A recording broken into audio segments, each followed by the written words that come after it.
Real or not real, Damon? Starting things off here with a bang. You were tweeting about this. I already have a hunch as to your thoughts, but the statement that we are going to determine the reality of the Suns do not need Deandre Ayton. Get your cannons out, get fire, whatever, flamethrowers out, and we'll see where this goes. The Suns' record with Deandre Ayton this season 3-3, 7-0 without him. I'm not going to read too much into that. It is just a fact. You were clipping some clips of the lack of offensive gravity and attention that DeAndre Ayton gets. We were apparently going through the ringer of DA versus Cat debate for the 950,000th time as Suns fans, despite no connection between the Timberwolves and Suns in any sort of trade ever.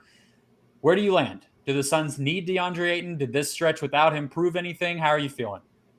Well, just to be clear, it is not any sort of slight against Ayton, just a slight against the prospect of giving him a max contract, because Fair. frankly, he does not play well enough offensively to warrant a max contract.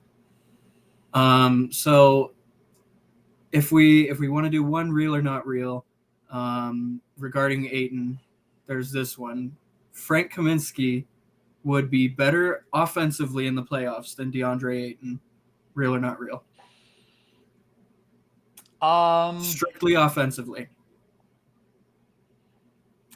I think not real. All right. And I think not real. Why is that?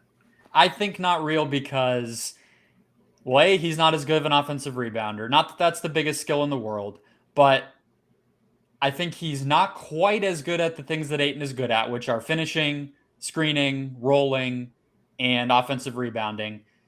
But he's also not better enough at the things that he's good at to make the switch out work. Now, I obviously agree when you factor in the salary, there's more of a conversation because you can get a guy like Kaminsky on a minimum. So that's always been the debate with Ayton. That's the debate about taking him first overall.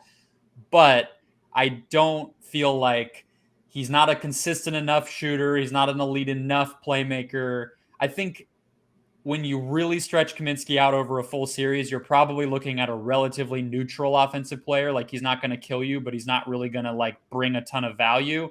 And I would say that Ayton, in a situation built around his skill set, which the Suns did their best to do last postseason, he's at least maybe slightly above average just because he's elite at what he does well. That's my take. But do you disagree? Do you think Kaminsky would actually be better in a playoff setting than Ayton on offense? Well, so with the definition of better, it depends on what you're looking for, because one of the more important threads I was following in that series of clips I was posting today is Ayton just has a hard time bringing anything to the table offensively that isn't centered around screening. Whereas with a guy like Kaminsky, you can spot him up in the corner, you can have him hit trailer threes, you can have him play make out of the nail, you can have him play make out of the short roll, or just so many different things that he can do. And so I think defenses would have to prepare a lot more, not prepare more for Kaminsky, but prepare for more different possible actions that the Suns could run through him. And so the offense is more dynamic. Yeah, exactly. And so I don't know if that results in more points every single time, but I just know that my own personal philosophy of how you want to build an offense, you want to be able to attack from a lot of different ways. And Ayton just cannot do that right now.